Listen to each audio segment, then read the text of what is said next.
La parole nous dit que celui qui marche par l'esprit est appelé enfant de Dieu.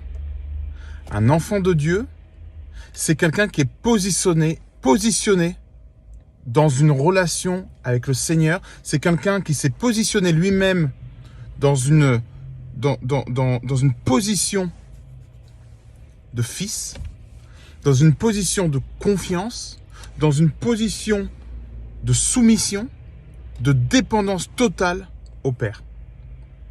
Moi, je suis positionné avec mes parents. Mes parents, je leur donne un certain crédit, je leur donne une certaine confiance, je leur livre certaines choses. J'ai une certaine façon de leur parler et je ne change pas. C'est pas un jour, hé maman, comment ça va? Et le lendemain, ouais, laisse-moi tranquille. Non, non, non, non. Quand je suis avec ma mère, quand je suis avec mon père, quand je suis avec mes parents, j'ai une attitude bien particulière et je campe sur cette attitude. Avec Dieu, c'est exactement pareil. Dieu est celui qui honore la foi. Dieu ne vous laissera jamais tomber. Si vous êtes enfant de Dieu, vous devez camper sur la position d'enfant de Dieu. Un enfant de Dieu campe sur la position de foi. Quoi qu'il arrive, quelle que soit la circonstance, la chose qui va se manifester devant toi, tu dois garder position. Tu dois proclamer la parole, premièrement. Dieu a dit ça, les promesses de Dieu, c'est ça. Deuxièmement, voilà qui je suis. Je suis celui qui a la foi jusqu'au bout. Même si je suis en train de mourir, même si la vie n'est rattachée plus qu'à un fil, je crois encore que sur ce fil, Dieu peut faire un miracle créatif qui peut tout changer. Et il le fait souvent. Et Dieu est souvent celui qui attend la dernière microseconde pour intervenir. Pourquoi? Parce qu'il voit à la foi de la personne.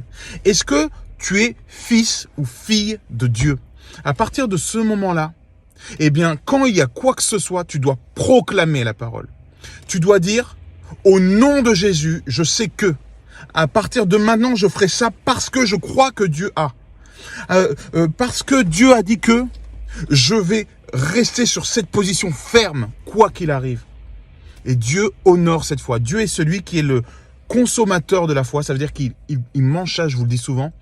C'est quelqu'un qui consomme la foi. Il aime ça, ça lui est agréable. Et Dieu, c'est aussi celui qui rémunère la foi. Une fois que tu lui as offert une bonne foi, le bon combat de la foi, une fois que tu as offert ça à Dieu, vois Dieu, il y a tout ça qui va pas, mais je choisis de te croire toi et je ne regarde qu'à toi. Je regarde à toi, Jésus, et toutes les circonstances, je ne les regarde pas parce que je suis positionné. À partir de ce moment-là, Dieu est rémunérateur. Il dit, ça c'était bon ça, mon fils. Tiens, je vais te donner au-delà de toutes tes espérances. Ne lâchez jamais et campez dans la position de fils et fille de Dieu.